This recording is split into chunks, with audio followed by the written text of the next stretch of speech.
Good morning, everybody. Welcome to another episode of the 365 Money Heist podcast, where we look at wealth, finance, all things around building your wealth, how to do it the right way. Is there a right way? And we do that by tracking very, very awesome books that have a good track record, written by people who have done it, right? So they've done it themselves. We are not looking at people who are writing from a theoretical perspective. To become the best, you must learn from the best. It is called the business of best practice, right? Best practice is learning from someone who's done it. Book 1, Science of Getting Rich. Book 2, Richest Man of Babylon. Book 3, Happy Money. And now we're about to go into some really awesome stuff. Now, I really, really love the late Dr. Joseph Murphy's work. Dr. Joseph Murphy died before I was even born in the late 1980s, if I'm not mistaken. Dr. Joseph Murphy has a unique, very, very much interesting, background. A lot of his enlightenment started after and during the World War II. He's got a very Jesuit, Christian, Catholic-ish, strict background. Where he studied a lot there, and then he went on to become, he studied pharmacy, became a qualified pharmacist, but his PhD is actually in psychology, right? So his PhD is personally in psychology, and all his work was basically around the psychosis of the human mind, and his greatest selling book was The Power of Your Subconscious Mind, which we're going to do in the podcast, and then all these other books were about mental antidotes, how you can actually think and grow rich, etc., etc. We're going to start off with the shorter book of his, this one here, see How to Attract Money by Dr. Joseph Murphy, where I think this book does a very good job of introducing his ideas, does a good job of introducing his style of writing, and then we're going to go deeper and deeper into his other texts, right? So today is episode 31, but we're doing book 4, a new book. So we're doing chapter 1 of How to Attract Money. And the title of the chapter is Your Right to Be Rich. Once again, just like every other author we've looked at, right? Dr. Joseph Murphy might say things that sound new to you, might say things that you would not normally do or think about. And I would always say, consider the status of your bank account. Consider that the status of your bank account is a direct reflection of what you know thus far. Consider that if you don't add to your collection of knowledge, that is the type of bank account you will always have, where sometimes the expenses and the expenditure overweighs the current income. Then, if that is logical, and that sounds logical to me, consider trying something new. Consider, instead of judging these guys per every word they say, consider finishing the book with me and then going to try it, literally going to apply this new information, and then come back to make a value-based judgment, right? And you'll be very surprised. You'll be absolutely surprised. So far, I haven't picked up a book in the podcast that I haven't read yet, right? There will be books like that where I'll be reading them with you for the very first time. Right now, I'm just walking you through my library of what I know has worked for me. I've been in these places where I decided to try the stuff out, right? So, this is a phenomenal book. It's nice and short. I'll begin. It's your right to be rich. You are here to lead the abundant life, to be happy, radiant, and free, and you should therefore have all the money you need to lead a happy, full, prosperous life. There is no virtue in poverty. The latter is a mental disease. It should be abolished from the face of the earth. You were here to grow, expand, unfold spiritually, mentally, materially. You have the inalienable right to fully develop and express yourself through all lines. You should surround yourself with beauty and luxury.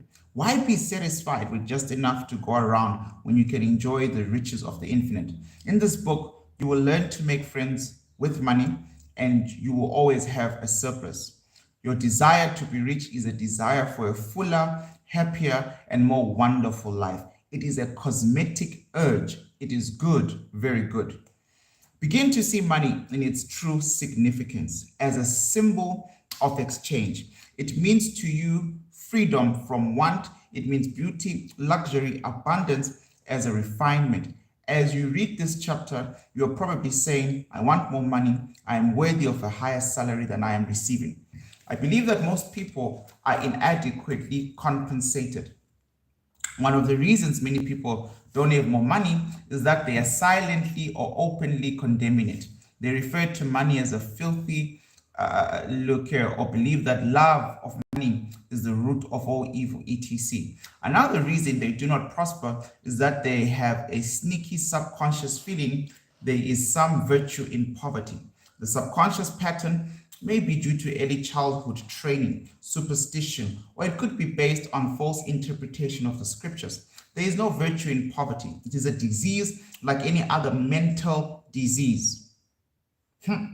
If you were physically ill, you would think there was something wrong with you. You would seek help or do something about the condition at once. Likewise, if you do not have money constantly circulating in your life, there is something radically wrong with you.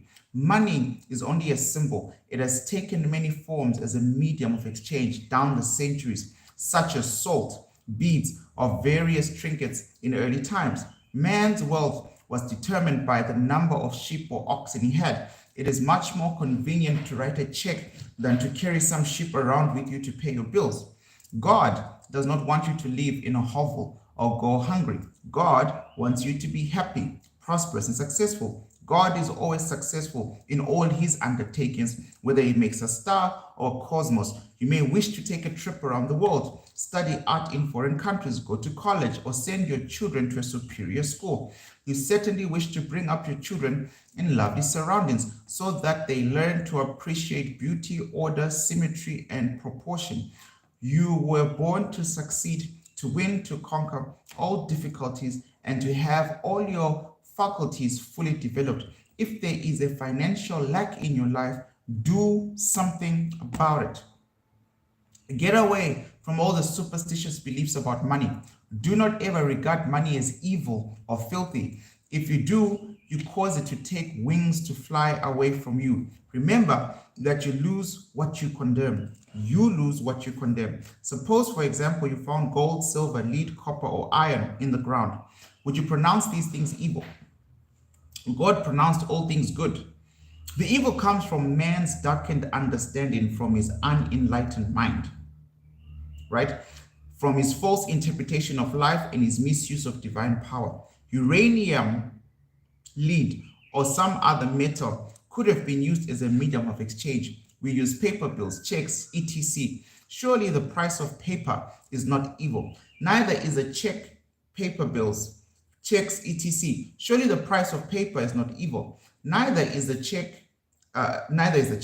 Physicists, as also other scientists, know today that the only difference between all metals is the number and the rate of motion and electrons revolving around central nucleus. They are now changing one metal into another through a bombardment of atoms in a powerful cyclone. Gold under certain conditions becomes mercury. It will only be a little while until gold, silver, and other metals will be synthetically in the chemical laboratory. I cannot imagine seeing anything evil in electrons, neutrons, protons, or isotopes. The piece of paper in your pocket is composed of electrons as well as protons arranged differently. Their number and rate of motion is different. That is the only way paper differs from silver in your pocket. Some people will say, oh, people kill for money. They steal for money. It has been associated with countless crimes, but that does not make it evil. Anyone may give another person $50 to kill someone. They have misused money to use it for a destructive purpose. You can use electricity to kill someone or to light a house. You can use water to quench the baby's thirst or to use it to drown the child. You can use fire to warm the child or burn it to death. Another illustration would be if you brought some soil from your garden and put it in your coffee cup for breakfast, that would be your evil. Yet the earth is not evil, neither is the coffee. The soil is misplaced. It belongs in your garden. Similarly, if a needle was stuck in your thumb, it would be your evil. The needle or the pin belongs in the pin cushion, not in your thumb.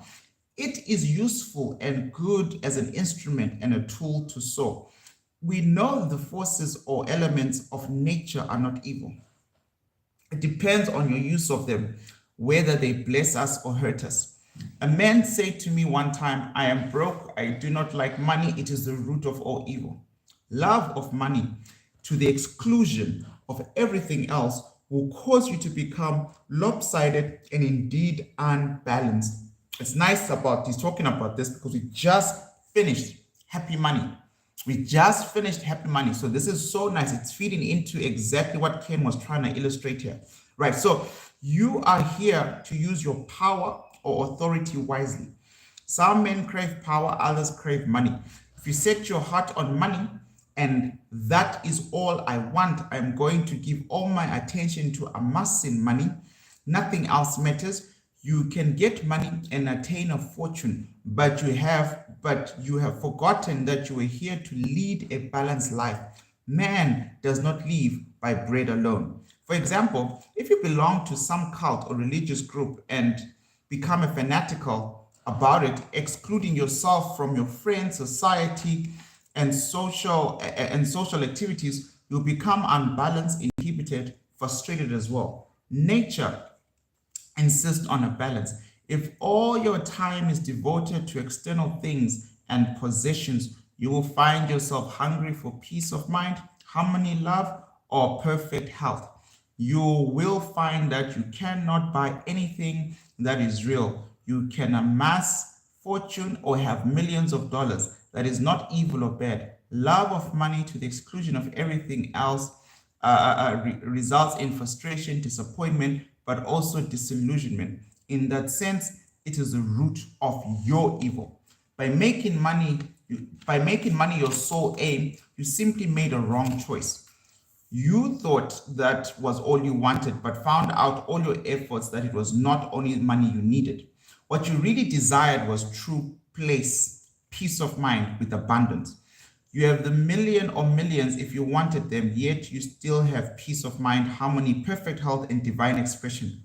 Everyone wants money, not just enough to go around, right? Surely those who want abundance and to spare, you should have it. The urges, the desires, and the impulses we have for food, clothing, homes, better means of transportation, expression, procreation, abundance are all God-given, divine and good, yet we may misdirect these impulses, desires, and urges, resulting in evil or negative experiences in our lives. Man does not have an evil nature. There is no evil nature in you. It is God, the universal wisdom or life-seeking expression through you. Sounds like book number 1. For example, a boy wants to go to college, but he does not have enough money. He sees other boys in the neighborhood going off to college and university. His desire increases. He says to himself, I want an education too. Such a youth may steal or embezzle money for the purposes of going to college.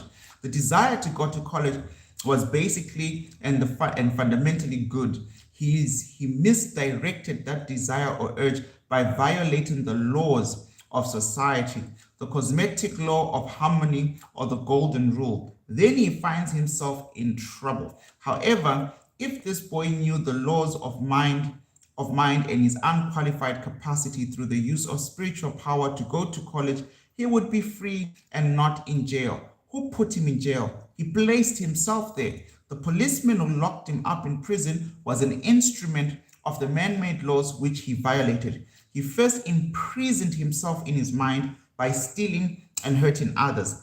Fear and a guilt conscience followed. This is the prison of the mind, followed by the prison walls made of bricks and stones. Money is a symbol of God's opulence, beauty, refinement, and abundance. It should be used wisely, judiciously, and constructively to bless humanity in countless ways. It is merely a symbol of economic health of a nation. When your blood is circulating freely, you are healthy. When money is circulating freely in your life, you are economically healthy. When people begin to hoard money, to put it away in tiny boxes, or become charged with fear, there is an economic illness. The crash of 1929 was a psychological panic. This is the Great Depression crash, massive market crash. in the 1930s, 1929, 1930s, was a psychological panic. It was fear seizing the minds of people everywhere. It was a sort of negative hypnotic spell. You are living in subjective and an objective world. You must not neglect the spiritual food, such as peace of mind, love, beauty, harmony, joy, and laughter. Knowledge of the spiritual power is the means of the royal road to riches of all kinds. Whether you desire spiritual, mental, or material, the student of the laws of mind or the student of the spiritual principle believes and knows absolutely that regardless of the economic situation, stock market fluctuation, depression, strikes, war, or other conditions and circumstances, you will always be amply supplied, regardless of what form money may take. The reason for this is he abides in the consciousness of wealth, right? So there's something called the consciousness of wealth, which, the formless thinking substance. We've covered this in book 1. The student has convinced himself in his mind, right? So the student has convinced himself in his mind that wealth is forever flowing freely in his life, and there is always a wealth, and there is always a wealth is a state of consciousness. It is a mind conditioned to divine supply forever flowing. I'm going to read that again. The reason for this is he abides in his conscious, the student of the mind, right? Abides in his conscious of wealth. The student has convinced himself in his mind that wealth is forever flowing freely in his life, that there is wealth in a state of consciousness, that wealth is forever flowing freely in his life. If you recall, the beginning of my affirmations, the first thing I make sure I make clear to myself on a daily basis, and I'll read you the first paragraph, is I am so happy and grateful now that money comes to me in increasing quantities on a continuous basis. So that's my daily affirmation to myself. I am reminding myself that there is actually this incredible continuous flow of money flowing freely in my life, right? And there is always in a wealth, a state of consciousness. It is a mind conditioned to divine supply forever flowing. Ken Honda, literally yesterday, in his final chapter, reminded us again that the first step to happy money is to get rid of the scarcity mindset. Science of Getting Rich, book number 1, kept saying the supply is never limited. Book number 4 is bringing this again and saying the divine supply, the supply of whatever you want, is forever flowing. Ken Honda kept talking about flow, that there's a flow of money. Guys, Dr. Murphy wrote this book long time ago, like decades ago. Okay, a Science of Getting Rich a long time ago. Ken Honda's Japan book, slightly more recent. These authors don't know each other, but they are talking about the exact same thing. The correct way of acquiring wealth is, everybody keeps telling us it starts here. Okay, now it starts here in the mind. The scientific thinker looks at money or wealth like a tide, like an ocean's tide.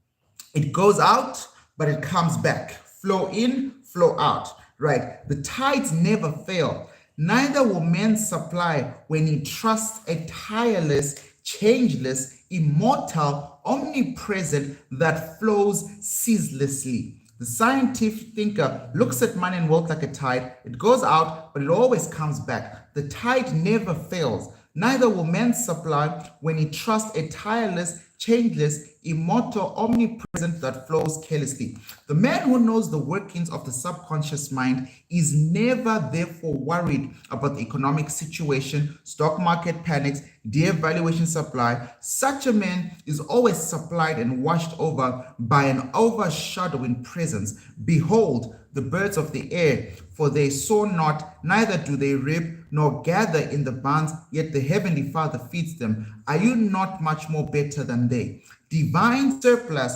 should they be awarded tomorrow to make valueless all the student present holdings, as the German Marx did for the First World War, he would still attract wealth. He would be cared for regardless of the form of the new currency. As you consciously commune with divine presence, claiming and knowing that it leads and guides you in all your ways, that it is a lamp unto your feet and a light unto your path, You will be divinely prospered and sustained beyond your wildest dreams. Here's a simple way for you to impress your subconscious mind with the idea of constant supply of wealth. I just want to read, but every time he talks like this, I want to say other things. I hope you guys are following the podcast. I really hope you're studying these books line by line with me, because you can't help but just echo Science of Getting Rich. He's saying in Science of Getting Rich, we have to impress to the formless thinking substance, which here he calls the divine substance.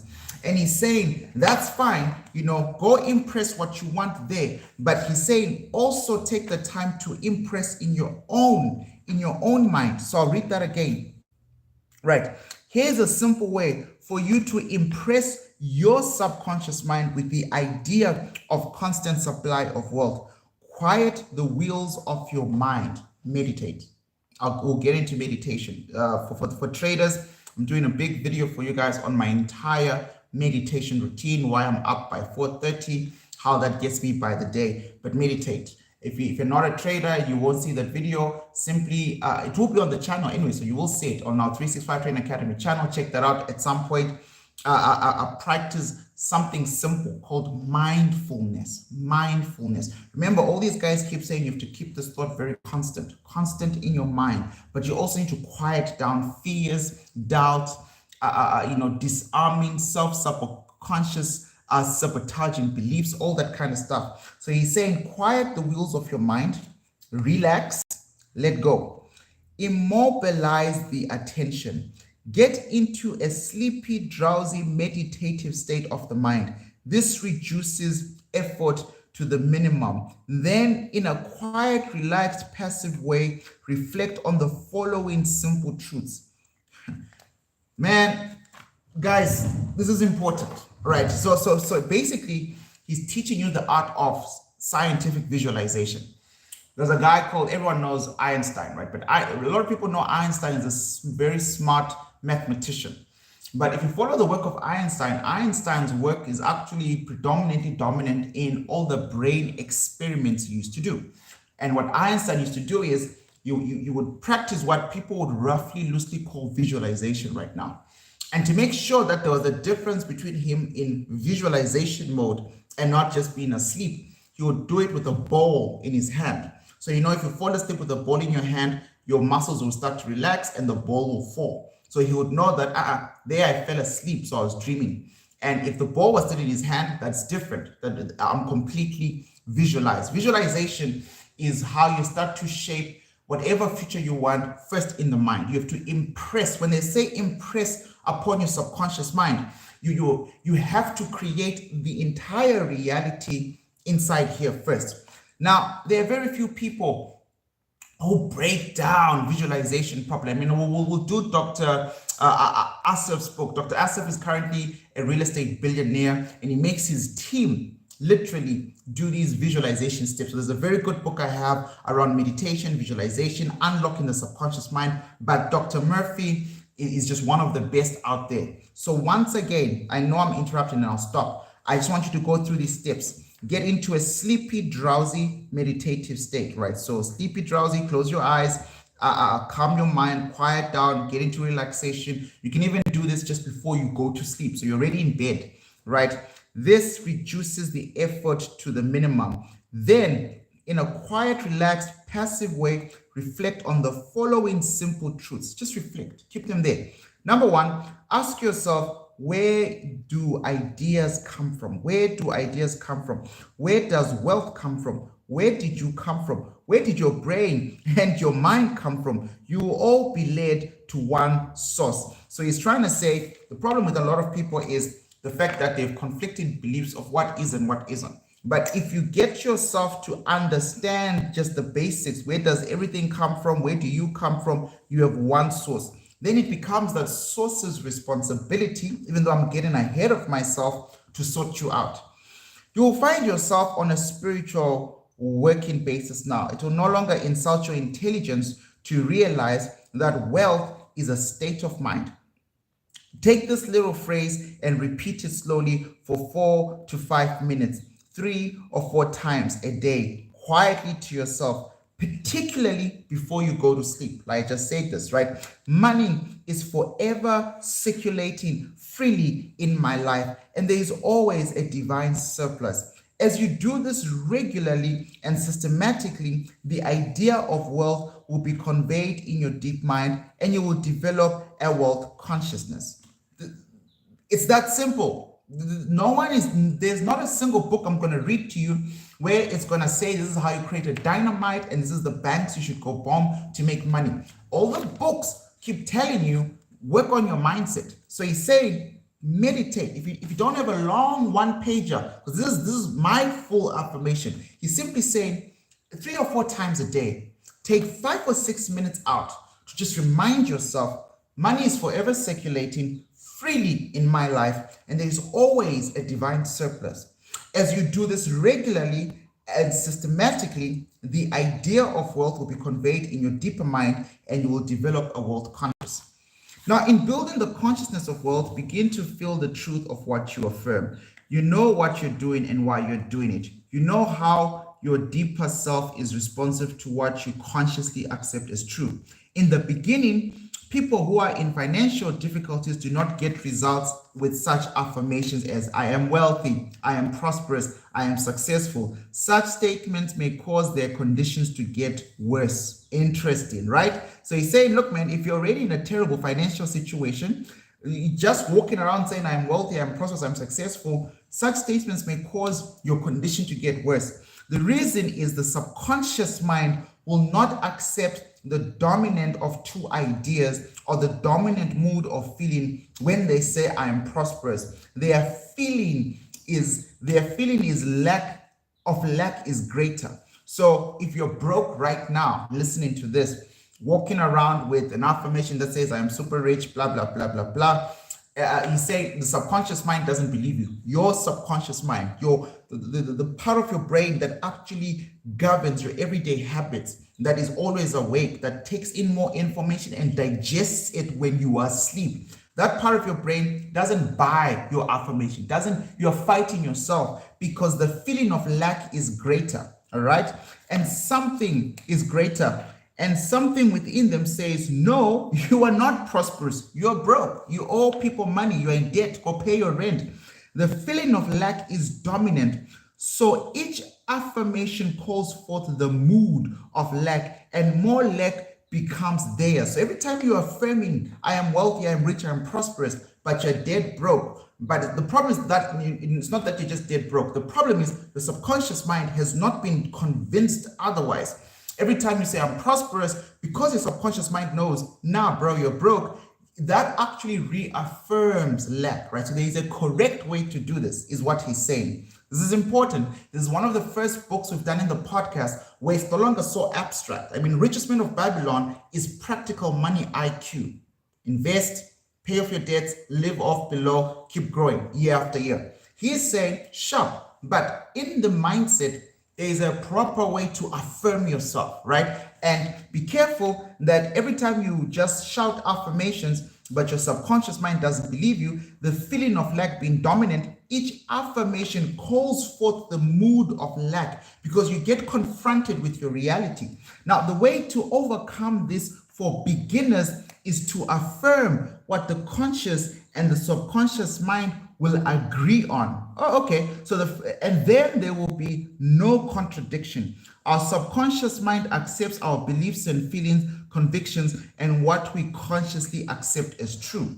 Right. So a man could engage the cooperation of his subconscious mind by saying this instead: I am prospering every day. I am growing in wealth and in wisdom every day. You know that's true because you're part of the podcast. So your subconscious mind is aware that you're starting to learn about finance. Your subconscious mind has been picking up that every time you tune in, every episode, you pick up a new principle. Your subconscious mind isn't going to fight that. Isn't going to say, okay, fine. It's like someone just randomly shouting, I am rich, I am rich, I am rich, but not feeding the mind on the principles. So he's saying, look, man, I'm prospering every day. I'm growing in wealth and in wisdom every day.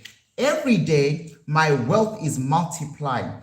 I am advancing, growing, and moving forward financially. These, with other similar statements, would not create any conflict in the mind.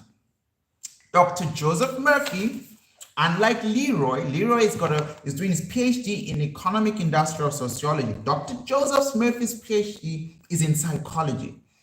If you don't have a PhD in psychology or know better in this field about the mind and the subconscious mind, just trust and believe. You know, when you fall sick, you know, human beings are amazing. You know, when you fall sick and you're sick and you just can't figure it out, you go to a doctor.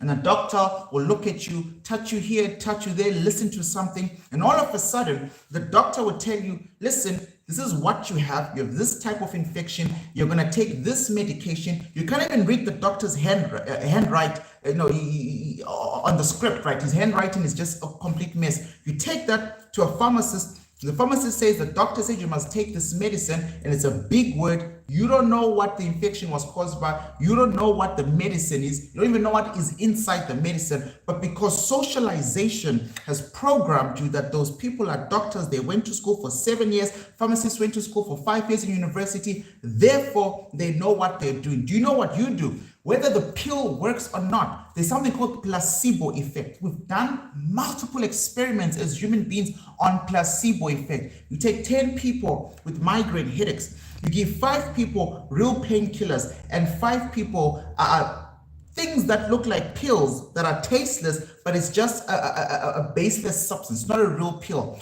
All 10 will sometimes show positive results that the migraine headache has gone down, even though 5 took real painkillers and the other 5 did not take real painkillers. They took just substances. The whole point of these human experiments, and there are a lot, just Google placebo effect, there are a lot of them, is because the first thing that helps you heal, helps you move forward in your life, is that as long as the subconscious mind is in complete belief that it works. You know, I feel like we should do his other book straight after this book. The first thing the subconscious mind does is, as soon as there's a meeting of the minds, a consensus belief, the subconscious mind is the most strongest force. We're talking about frequency vibration. It is the most strongest force into moving in that direction. That direction could be healing. So if you're a staunch Christian and you're very sick and you go to church every day and your pastor prays for you, whether or not there was a miracle, I mean, I don't want to get into technical stuff. It doesn't even matter whether there was a miracle or not. If your subconscious mind is dripped in faith and you thoroughly believe your religious beliefs and that you are healed, you are healed. I'll give you a deeper example. In the Bible, Christ is known to say, according to your faith. I can redo the research, but most of Christ's miracles were as according to your faith. I'm not healing you because of the power within me. You've come to me, but according to your faith, be healed. I'm just simply saying, he's literally saying, rather, start to have these statements that match your reality, but push you a little bit forward every day so that your subconscious mind doesn't have conflict. So instead of waking up saying, I am rich, I am rich, I am rich, I say, I'm happy and grateful because I know gratitude is important, that money comes to me in increasing quantities on a continuous basis. I believe this is true because it has already happened. So for me, my subconscious mind is like, yeah, okay, fine. This guy used to be really, really poor. Like I could have had $10 yesterday. Next month, if I have $40, I believe it's true because 40 is more than 10. It's already happened. He is saying, I am advancing, I'm growing, I'm moving forward financially. These with other statements will not create conflict in the mind. Right, I'm going to continue reading. And shout out, man, shout out. I'm glad you enjoyed the book. Thank you for the comment there on YouTube. Now, for instance, if a salesman has only 10 cents in his pocket, he could easily agree that he could have more tomorrow if he sold a pair of shoes tomorrow. There is nothing within him which says his sales could not increase. He could use statements such as, my sales are increasing every day. I am advancing, moving forward. He would find these would be sound, psychological, acceptable to his mind. They would produce desirable fruit. The spiritual advanced students who quite knowingly and feelingly say, I am prosperous, I am successful, I am wealthy, get results also. Why would this be true? When they think, feel, or say, I am prosperous, they mean God is all supply or infinity riches, and what is true of God is true of them. When they say I'm wealthy, they know God is infinite supply, the inexhaustible treasure house, and what is true of God is therefore true of them, for God is within them. Many men get wonderful results by dwelling on these three abstract ideas, such as health, wealth, and success. Health is a divine reality or quality of God. Wealth is of God. It is eternal as also endless. Success is of God. God is always successful in all his undertakings. The way they produce remarkable results is to stand before the mirror as they shave, to repeat for 5 to 10 minutes. Health and wealth and success, they do not say, I am healthy or I am successful. They create no opposition in their minds. They are quiet and relaxed when the mind is in receptive and passive. At that time, they repeat these words. Amazing results will follow. All they are doing is identifying with truths that are eternal, changeless, and timeless. You can develop a wealth consciousness. Put the principles announced as well as elaborated on in this book into practice. Your erstwhile desert will rejoice in a blossom of as roses, right? So it's pretty much saying you can actually grow the same mentality. All right. Now, I worked with a young boy in Australia many years ago who wanted to become a physician and a surgeon, but he had no money. Nor had he graduated from high school for expenses. He used to clean doctors' offices, wash windows, and do odd repair jobs. He told me that every night he went to sleep, he used to see a diploma on a wall with his name in big bold letters. He used to clean and shine diplomas in medical building where he worked. It was not hard for him to engrave a diploma in his mind and develop it there. I do not know how long he continued this imaging, but it must have been for some months. Results followed as he persisted. One of the doctors took a great liking to this young boy, and after training him in the art of sterilizing instruments, giving hypodermic injections along with the malicious first aid work, he became a technical assistant in his office. The doctor sent him to high school as also to college at his own expense. Today, the man is a prominent doctor in Montreal, Canada. He had a dream, a clear mind in his mind. His wealth was in his mind. Wealth is your idea, desire, talent, urge for service, capacity to mankind, your ability for usefulness to society, with your love for humanity in general. This young boy generated a great law unconsciously. Troward says, having seen the end, you have willed the means to the realization of the end. The end in this boy's case was to be a physician, to imagine, see, and feel the reality of being a doctor now, to live with the idea, sustain it, nourish it, and love it until through his imagination it penetrated the layers of his subconscious, and became a conviction and paved the way in fulfillment of his dreams. He could have no education. I do not know the right people. I am too old to go to school now. I have no money. It will take years and I am not intelligent. He would then be beaten before he started. His wealth was in his use of spiritual power within him, which responded to his thought. The means or the way in which our prayer is answered is always hidden from us, except that occasionally we may intuitively perceive a part of the process. My ways are past finding out. The ways are not known. The only thing a person has to do is to imagine, to accept the end in his mind. Yet its realization to the universal or pervasive subject wisdom contained within. Often the question is asked, what should I do after meditating on the end, accepting my desire in consciousness? The answer is simple. You will be compelled to do whatever is necessary for the realization of your idea. The law of the subconscious is compulsion. The law of life is action-reaction. What we do is the automatic response in our inner movements of the mind, inner feeling and conviction. I just want to quickly explain this. He's saying, look, man, after I do this meditation, how long, or etc., what's the next step? And the answer is you will be compelled to do whatever is necessary for the realization of the idea. The law of the subconscious mind is compulsion. We'll look at Napoleon Hill's work in this podcast. We'll look at Think and Grow Rich. We'll look at a very prominent big book that I don't want to announce until it's in my hands. I've made an order. It will take 6 weeks to get to Africa. It's just a big deal. I'll announce it when it's around. I don't want to count my chickens before they hatch. But anyway, Napoleon Hill talks about this thing called auto-suggestion. And that's what he's referring to here. He's saying you will be compelled to do whatever is necessary for the realization of that idea. The law of the subconscious mind is compulsion.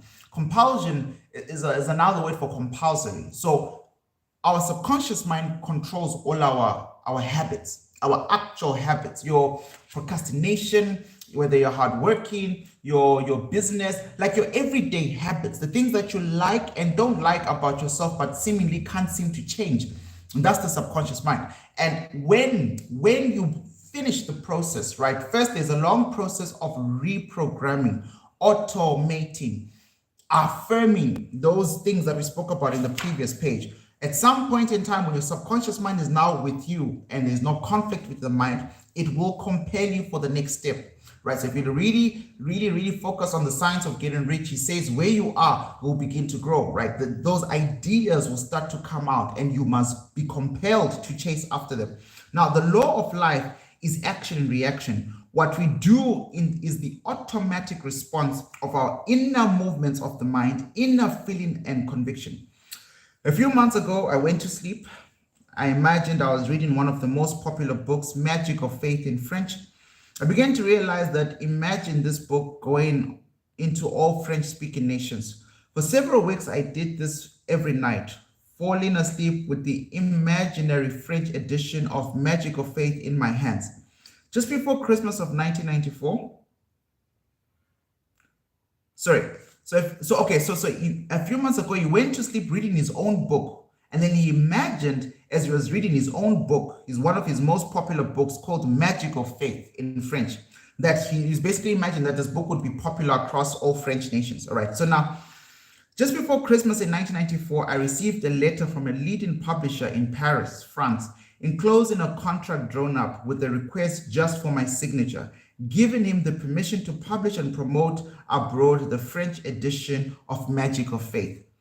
To all the French-speaking countries, you might ask me, what did I do about publishing of this book after prayer? I would have said nothing. The subjective wisdom took over and brought it to pass in its own way, which was a far better way than any method I could consciously devise. All of our external movements, motions, and actions follow the inner movements of the mind. Inner action precedes all outer action. Whatever steps you take physically or what you seem to do objectively will all be part of a pattern which you were compelled to fulfill. Accepting the end manages the means of the realization of the end. Believe that you have it now and you shall receive it. We must cease denying our good, realizing that the only thing that keeps us from the riches that lie all around us is a mental attitude or the way we look at God, life, and indeed the world in general. Know, believe, and act on the positive assumption that there is no reason why you cannot have or be or do whatever you accomplish through the great laws of God. Right? Your knowledge of how your mind works is your savior and your redeemer. Thought and feeling are your destiny. Thought and feeling, you possess everything by right of conscious. The consciousness of health produces health. The consciousness of wealth produces wealth. The world seems to deny or oppose what you pray for. Your senses sometimes mock and laugh at you. If you say to your friend that you are opening up a new business for yourself, he may proceed to give you all the reasons why you are bound to fail. If you are susceptible, to his hypnotic spell here means the negative thoughts of people, which can be very hypnotic if they line up with your current subconscious beliefs. Hypnosis is when I put you to sleep, when I control you, right? I can hypnotize to control you. So it's very, very good writing here. He's saying if you're susceptible to his hypnotic spell, he may instill fear of failure in your mind as you become aware of the spiritual power which is one and indivisible, which responds to your thought, or you will reject the darkness and ignorance of the world. You will know that you possess all the equipment, power, along with the knowledge to succeed.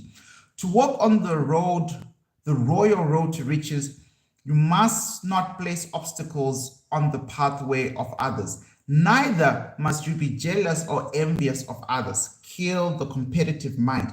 Actually, when you entertain these negative states of mind, you are hurting and injuring yourself because you're thinking and feeling it. The suggestion, as Quimby said, you give to another, you are giving it to yourself. This is the reason that the law of the golden rule is a cosmetic divine law. I am sure you've heard men say, that fellow has a racket. He is a racketeer. He is getting money dishonestly. He is a faker. I knew him when he had nothing. He is crooked, a thief, and a swindler. If you analyze the man who talks like that, he is usually in want or suffering from some financial or physical illness. Perhaps his former college friends went up the ladder of success and excelled him. Now he is bitter and envious of progress. In many instances, this is the cause of his downfall. Thinking negatively of these classmates or condemning their wealth causes the wealth and prosperity he is praying for to vanish and flee away. He is condemning the things he's praying for. He's praying two ways.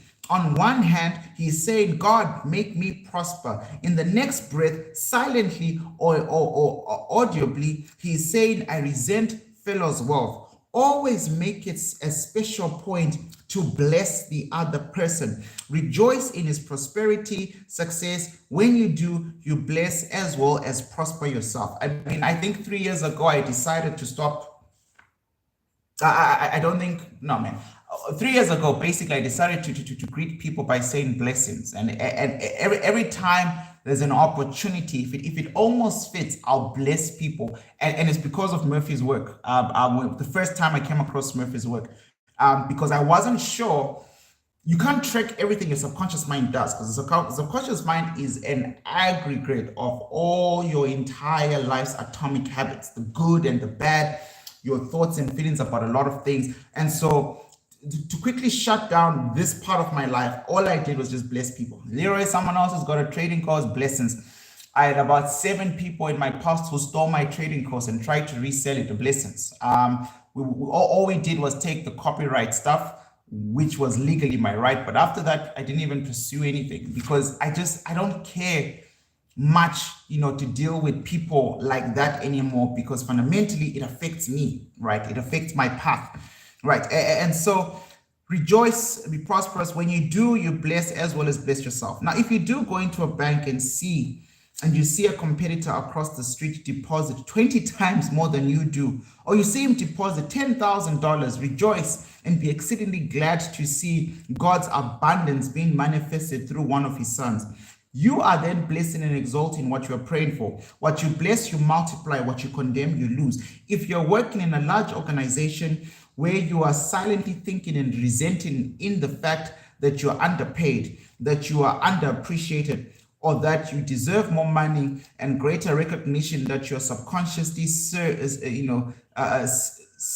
severing your ties with that organization, you are setting a law in motion. Then the superintendent or manager says to you, we have to let you go. You dismissed yourself. The manager was simply the instrument through which your own negative mental state was confirmed.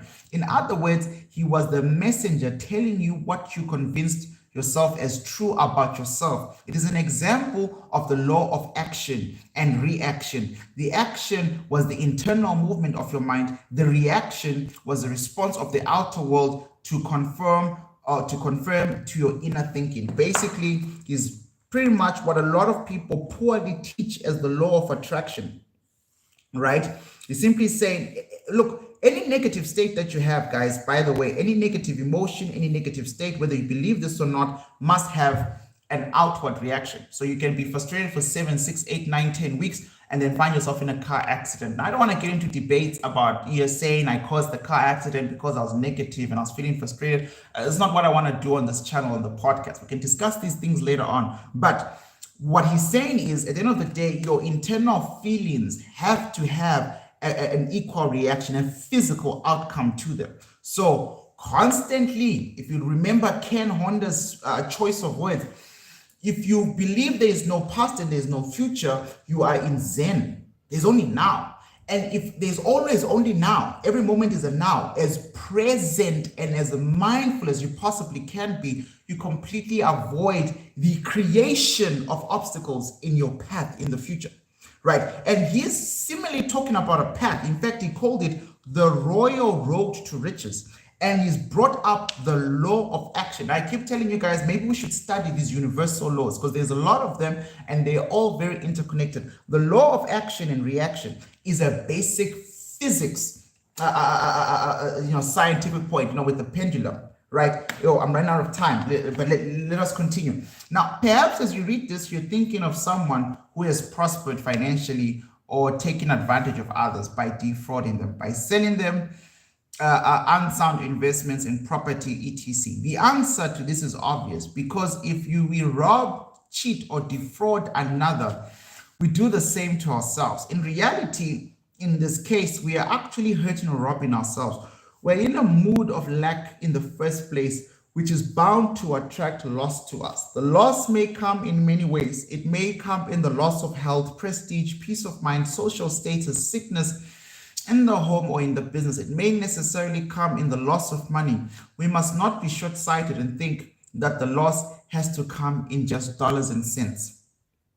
Isn't it a wonderful feeling to place your head on a pillow at night and feel you are at peace with the whole world and that your heart is full of goodwill toward all? There are some people who have accumulated money the wrong way by trampling on others, trickery, deceit, itinerary. What is the price? Sometimes it is mental and physical disease, guilt, complexities, insomnia, or hidden fears. As one man said to me, yes, I rode roughshod over others. I got what I wanted, but I got cancer doing it. He realized he had attained his wealth in the wrong way. You can be wealthy and prosperous without hurting anyone.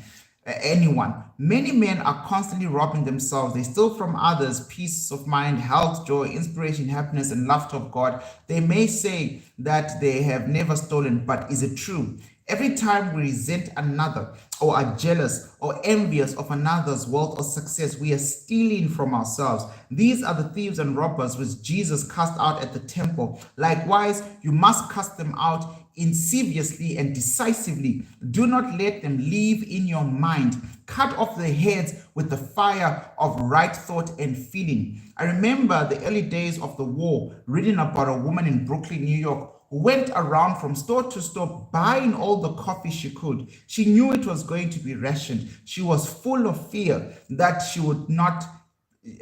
there would not be enough for her. She bought as much as she could, then stored it in a cellar. That evening, she went to church service. When she came home, burglars had broken down the door, stolen not only the coffee, but silverware, money, jewelry, and other things. This good woman said what they all say. Why did this happen to me when I was at church?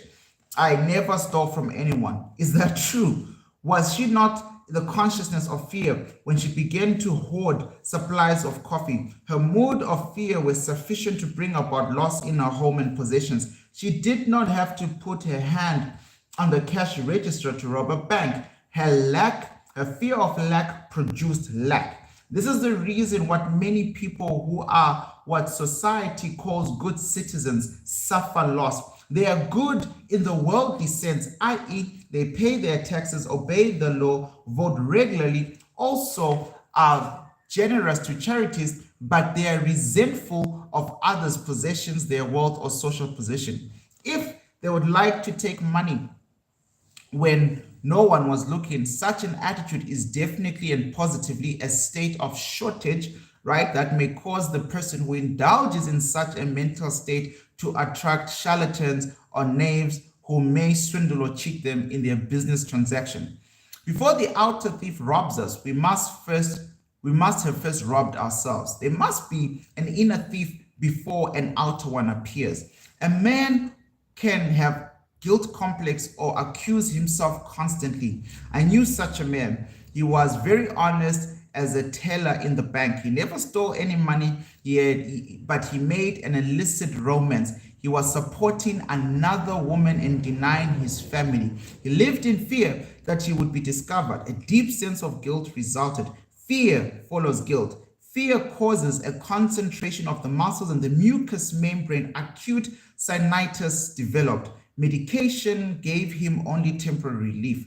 I explained to his client that the cause of his trouble, simply, I told him the cure was to give up his outside affair. He said he couldn't. She was his soulmate, that he had tried. He was always condemning as well as accusing himself. One day, he was accused by one of the officials of the bank of having embezzled some money. It looked serious for him as the evidence was circumstantial. He became panic-stricken as he realized that the only reason he was wrongfully accused was that he had been accusing and condemning himself. He saw how the mind operates. Inasmuch as he was always accusing himself on the inner plane, he would be accused in his outside existence. He immediately broke off the relationship with the woman due to the shock of being accused of embezzling and began to pray for divine harmony and understanding between himself and the bank official. He began to claim there is nothing hidden and that is not revealed. The peace of God reigns supreme in the minds of the hearts of all concerned. Truth prevailed. The whole matter was dissolved in the light of truth. Another young man was discovered as the culprit. The bank teller knew that only through prayer was he saved from a jail sentence. The law is great.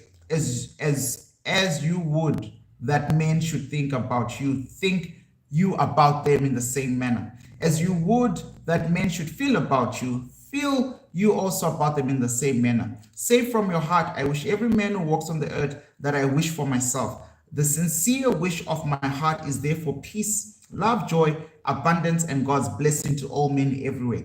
Rejoice and be glad in the progression, advancement, and prosperity of all men. Whatever you claim as true for yourself, claim it for all men everywhere. If you pray for happiness and peace of mind, let your claim be peace and happiness for all. Do not your organization be glad. Congratulate him. Rejoice in his advancements as well as recognition. If you're angry or resentful, you demote yourself. Do not try to withhold from another his God-given birthright, to say all good things, happiness, success, achievement, abundance. And Jesus said, store up for yourselves treasures in heaven, where the moth and the rust doth not consume, and where thieves cannot break through and steal. Hatred and resentment rot to corrode the heart, causing us to become full of scars, impurities, toxins, and poisons. The treasures of heaven are the truths of God, which we possess in our soul. Fill your minds with peace, harmony, faith, joy, honesty, integrity, love, and kindness, gentleness. Then you will be sowing yourself treasures in the heavens of your own mind. If you are seeking wisdom regarding investments, or if you're worried about your stocks, bonds, quietly claim, infinite intelligence governs and watches over all my financial transactions. Whatever I do, I shall prosper. Do this frequently. You will find that your investments will be wise. Moreover, you will be protected from loss, as you will be promoted to sell your securities or holdings before any loss accrues. Use the following prayer daily regarding your home, business, and possessions. The overshadowing presence which guides the planes on their course and causes the sun to shine, watches all over my possessions, my home, my business, and all my things. God is my fortress and my vault. My possessions are secure in God. It is wonderful. By reminding yourself daily that this great truth, as also by observing the laws of love, you will also be guided, watched over, and prospered in all your ways. You will never suffer from loss, for you have chosen the Most High as your counsel and guide. The envelope of God's love surrounds, enfolds to encompass you at all times. You rest in the everlasting arms of God. All of us should seek an inner guidance of our problems. If you have a financial problem, repeat this before you retire at night. Now I shall sleep in peace. If you have financial problems, repeat this one. Now I shall sleep in peace. I've turned this matter over to God's wisdom within. It only knows the answer. As the sun rises in the morning, so will my answer be resurrected. I know the sunrise never fails. Then off you go to sleep.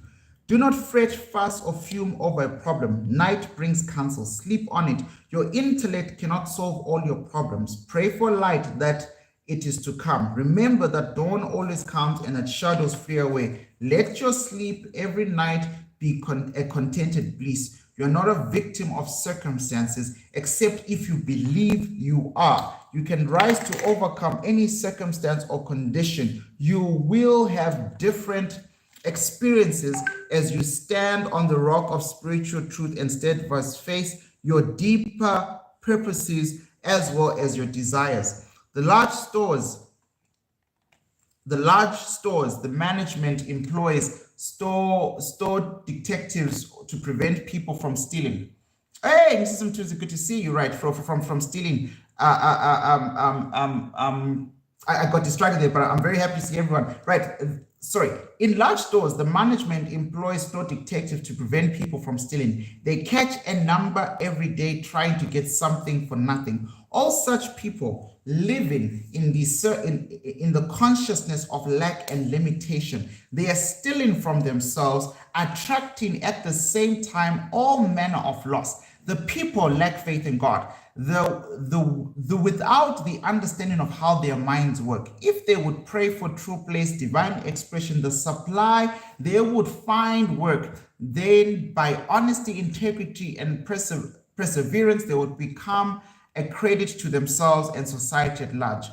Jesus said, "For ye have the poor always with you, but me ye have not always." The poor states of consciousness are always with us in the sense that no matter how much wealth you now have, there's something you want with all your heart. It may be a problem of health, perhaps a son or a daughter needs guidance, or harmony is lacking in the home. At that moment, you are poor. We could not know what abundance was except we were conscious of lack.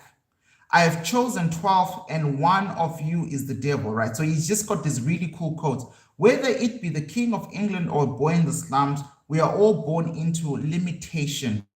Discover the inner power except through the problems and difficulties. These are our poor states which prod us in seeking the solution. We could not know what joy was except when we could shed a tear of sorrow. We must be aware of poverty to seek liberation and freedom to ascend in God's opulence. The poor states such as fear, ignorance, worry, lack, and pain are not bad when they cause you to seek the opposite. When you get into trouble and get kicked from the pillar to post, when you ask negative, your heart-rendering questions such as, why are all these things happening to me? Why does there seem to be a jinx following me? Light will come into your mind. Through your suffering, pain, or misery, you'll discover the truth which sets you free. Sweet are the uses of the adversities, like a toad, ugly and venomous, yet wears a precious jewel on its head. Through dissatisfaction, we are led to satisfaction. All those studying the laws of life have been dissatisfied with something. They have had some problem or difficulty which they could not solve, or they were not satisfied with the man-made answers in life's rights. They have found their answer in God's peace within themselves and the pearl of great peace, the precious jewel. The Bible says, I sought the Lord and I found him and he delivered me from all my fears. When you realize your ambition or desire, you'll be satisfied for only a brief period of time. Then the urge to expand will come again. This is life seeking to express itself at higher levels through you. When one desire is satisfied, another comes. Until infinity, you are here to grow. Life is progression. It is not static. You are here to grow from glory to glory. There is no end, for there is no end in God's glory. We are all poor in the sense we are forever seeking more light, more wisdom, more happiness to gain greater joy of life. God is infinite. Never in eternity could you exhaust the glory, beauty, and wisdom which is within. This is how wonderful you are. You in absolute state. In the absolute state, are all things are finished, but in the relative world, we must awaken that glory which was ours before this world. No matter how wise you are seeking more wisdom, you are still poor. I'm still poor when it comes to knowledge. In fact, I want to go back and do another degree, because the more you know, the more you know, right? So no matter how intelligent you are in the field of mathematics, physics, or astronomy, you're only scratching the surface. You are still poor. The journey is ever onward and upward and Godward. It is really an awakening process whereby you realize creation is finished. When you know God does not have to learn, grow, expand, or unfold, you begin gradually awaken from the dream of limitation to become alive in God. As the scales of fear, ignorance, race belief, mass hypnosis fall from your eyes, you begin to see as God sees. The blind spots are removed. Then you begin to see the world as God made it, for we begin to see through God's eyes. Now you say, behold, the kingdom of heaven is at hand. Feed the poor within you, clothe the naked ideas in you, to give them form by believing in the reality of the idea, trusting the great fabricator within to clothe it in the form and to make it a material fact. Now your word, idea, shall become flesh, take form. When you are hungry, poor states, you seek food. When you are worried, you seek peace. When you are sick, you seek health. When you are weak, you seek strength. Your desire for prosperity is the voice of God in you, telling you that abundance is yours. Therefore, through your poor state, you find the urge to grow, to expand, to unfold, to achieve, to accomplish your desires. A pain in your shoulder is a blessing in disguise. It tells you that something about it at once. If there were no pain and no indication of trouble, your eye might just fall off on the street.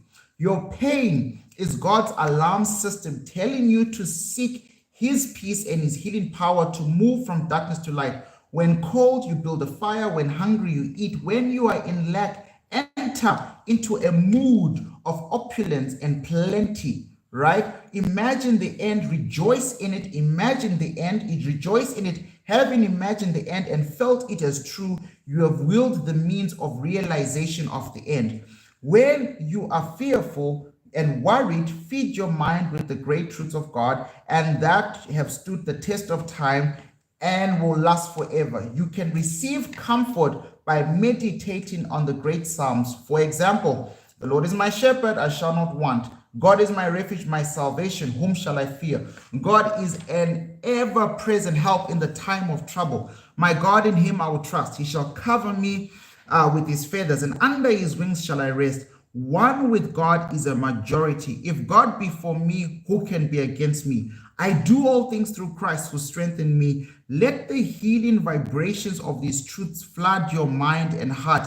Then you will crowd out of your mind your fears, doubts, and worries, and this meditative process. Another spiritual truth: a merry heart or a happy heart. A merry heart maketh a cheerful countenance.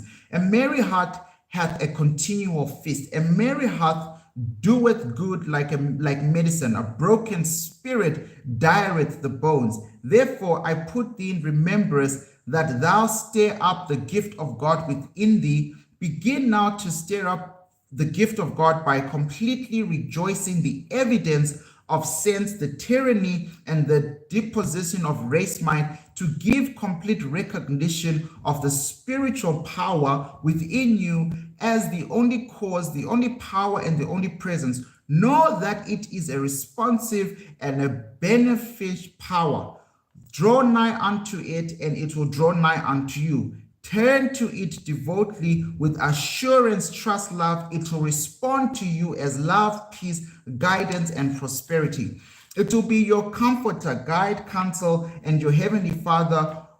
You will then say, God is love. I found him. He's truly delivered me for all my fears. Furthermore, you will find yourself in green pastures where abundance, all of God's riches, flow freely through you. Say to yourself freely and joyously during the day, I walk in the consciousness of the presence of God all day long. His fullness flows through me at all times, filling up the empty vessels in my life.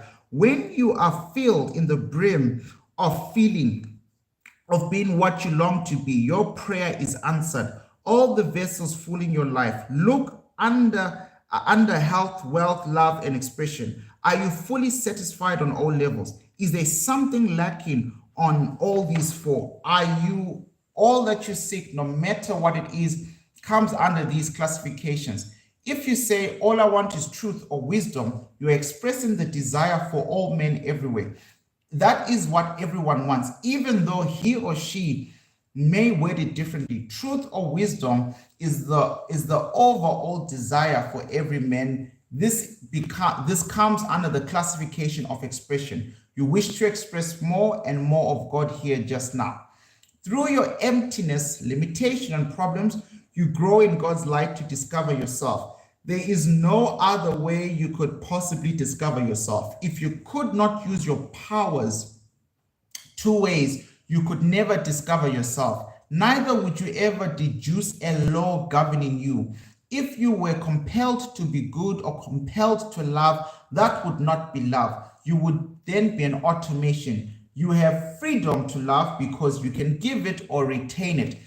If compelled to love, there is no love. Aren't you flattered when some woman tells you she loves you or she wants you? She has chosen you from all men in the world. She does not have to love you. If she were forced to love you, you would not be flattered or happy about it. You have freedom to be a murderer or a holy man. That is the reason that you praise such men as Lincoln and others. They decided to choose the good. We praise them for their choice. We believe that circumstances, conditions, events, age, race, religious training, or early environment can preclude the possibility of attaining a happy, prosperous life. We are thieves and robbers. All that is necessary to express happiness and prosperity is to feel happy and prosperous. The feeling of wealth produces wealth. States of consciousness manifest themselves. That is why it is said, all that ever came before me, the feeling, in brackets, are thieves and robbers. Feeling is the law, and the law is feeling. Right, so he's talking about our universal laws here, okay? Your desire for prosperity is really a promise of God saying that his riches are yours, and accept this promise without mental reservation. Quimby likened prayer to a lawyer pleading a case before the judge. This teacher of the laws of mind, this teacher of the laws of mind said he could prove that the defendant was not guilty as charged, but the person was a victim of lies and false beliefs. You are the judge, you render your own verdict, then you are set free. The negative thoughts of want, poverty, and failure are all false. They are all lies. There is nothing to back them up. You know there is only one spiritual power, one primal cause, and therefore cease giving power to conditions, circumstances, opinions of men. Give all power to spiritual power within you, knowing that it will respond to your thought of abundance and prosperity. Recognizing the supremacy of the spirit within and the power of your own thought or mental image, it is the way to opulence, freedom, and constant supply. Accept the abundant life in your own mind. Your mental acceptance and expectancy of wealth has its own mathematics and mechanics of expression. As you enter into the mood of opulence, all things necessary for abundant life will come past. You are now the judge arriving at a decision in the courthouse of your mind. You have, like Quimby, produced the indisputable evidence showing how the laws of the mind work, and you are now free from fear. You have executed and chopped the heads of all fear and superstitious thoughts in your mind. Fear is the signal for action. It is not really bad. It tells you to move in the opposite, which is faith in God and all positive values.